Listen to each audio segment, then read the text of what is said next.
तुमच्याकडे पण बाग आहे, पण तुम्हाला नियोजन माहित नाही, शेणखत कधी टाकायचं आणि कुठल्या स्टेजला शेणखत टाकल्यानंतर ते लागू होते आणि कशा तऱ्हेनं काम करते हे मी तुम्हाला या व्हिडिओच्या माध्यमातून सांगणार आहे। व्हिडिओ शेवटपर्यंत बघा, कारण की हे माहिती एवढे तुमचे पैसे वाचू शकते, त्या कारणानं व्हिडिओ शेवटपर्यंत बघा आणि सांगतो तुम्हाला पूर्ण माहिती।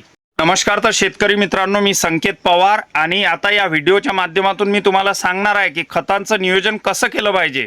शेणखत आपल्याला का महत्त्वाचं आहे, कारण की आपण काही रुपयाची औषधं सोडतो पण आपली मुळी ॲक्टिव्ह राहत नाही।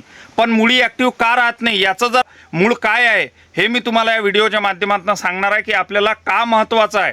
मुळी यासाठी महत्त्वाची आहे आपल्याला, कारण की झाडाची ग्रोथ पूर्ण त्यावर निर्भर राहते आणि आपल्या झाडाचा बुंदाही, मुळी जर व्यवस्थित असली तर बुंदाही व्यवस्थित होईल, तुमचा घडही व्यवस्थित होईल, तुमच्या झाडाची जे ग्रोथ आहे पूर्णपणे, जे मधातलं गॅपिंग आहे ते पण व्यवस्थित राहील। हेच मी तुम्हाला या व्हिडिओच्या माध्यमातून सांगणार आहे। आता काही जण जे लागवड करतात, लागवड करतावेळी आपले जे शेणखत आहे ते विस्कटून टाकतात, पण तसं करायचं नाही। जर तुमच्याकडे जास्त शेणखत असलं तर सुरुवातीला विस्कटलं तर चालते, पण जर तुमच्याकडे शेणखत कमी आहे आता, कारण की बरेच प्रमाणात हिरवळीचे खतं वगैरे किंवा आपले शेणखतं वगैरे लुप्त होत चाललेले आहेत, कारण की आपल्याला एवढे मिळत नाही आहे, कारण की गुरं जनावरं कोणी एवढे पाळत नाही आहे, त्या कारणामुळं आपल्याला शेणखत कमी मिळत आहे। मिळालंही तर आपल्याला त्याचे दर जास्तीत जास्त द्यावं लागतात।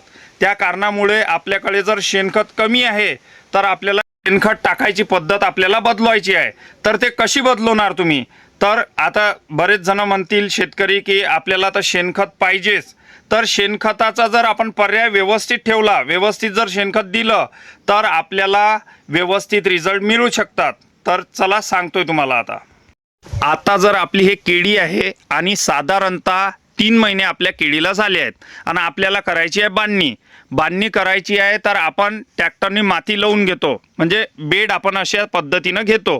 तर काय करायचं, जेव्हा आपण खतं भरून घेतो, रासायनिक खत वगैरे टाकता तुम्ही, ज्यावेळेस अर्धा किलो करत असाल, 400 ग्रॅम, कोणी 200 ग्रॅम करत असाल, तर तुम्हाला काय करायचं आहे, एक पाटी असं मधात बरोबर टाकायचं आहे, असं पसरट टाकायचं आहे शेणखत, म्हणजे प्रत्येक रोपाच्या मधोमध एक पाटी असेल, कोणाकडे 2 पाटी असेल, तर तुम्ही असं टाकून घ्यायचं आणि नंतर टाकल्यानंतर जे आपलं ट्रॅक्टर याच्यातून मधातनं फिरल तर तेव्हा ते माती त्यावर जाईल आणि माती त्यावर गेल्यावर तुम्ही पहिले आधी त्याच्यावर तुमच्याकडे रासायनिक खत असलं तर रासायनिक खत पण त्यावर टाकून द्यायचं आणि ज्यावेळेस माती त्यावर पडते तेव्हा व्यवस्थित बेड तयार होते आणि बेड तयार झाल्यावर नंतर जेव्हा आपण पाणी द्यायला सुरुवात करतो, जे आतली मुळी असते ते या बेडमध्ये येणं चालू होते आणि एकदा या बेडमध्ये मुळी आली की तुमची मुळी अख्खा बंद पडणार नाही आणि तुम्ही जे एवढे औषधं सोडता हे तुम्हाला औषधं सोडायची गरज पडणार नाही।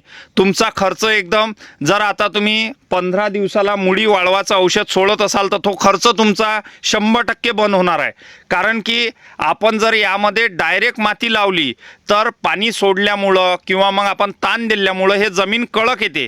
हा मधातला पट्टा जर कडक आला तुमचा, इथं सर्व मुळी राहते, मग काय ते आपल्या बागेत करपा येणं सुरू होतो किंवा मग तुमचा मालच फुगत नाही। ज्यावेळेस बाग आपली यन होते आणि माल ज्यावेळेस फुगायला लागतो तेव्हा तुमचा माल फुगत नाही, मग बरेच शेतकऱ्यांचा तिथं बराच खर्च होऊन जातो। त्यांना असं वाटतं की आपण एवढा खर्च करूनही आपली बाग माल का फुगत नाही आहे, तर त्याचं सायंटिफिक रिझन जर आपण घेतलं तर रिझन ते हेच आहे, तो यन आपली एकसोबत होत नाही, बागेचा बुंदा होत नाही, तर बागेमध्ये वरतून गच्चाच थांबतो, असे प्रॉब्लेम आपल्याला सुरू होतात आणि कोणाच्या बागेची यन 6व्या महिनी होते, कोणाच्या 7व्या महिनी होते, कोणाची 8वी होते आणि यन अशा प्रकारे होते, कारण की त्याचं कारण हेच आहे, मुळी आपलं रान सगळ्या जागेवरचं सारखं नाही। त्या कारणामुळे आपल्याला खताचं नियोजन, जर तुमचं शेणखत असेल तुमच्याकडे तर अशा पद्धतीनं तुम्हाला शेणखताचं नियोजन करणं आहे आणि मग तुम्हाला रिझल्ट व्यवस्थित मिळू शकतात।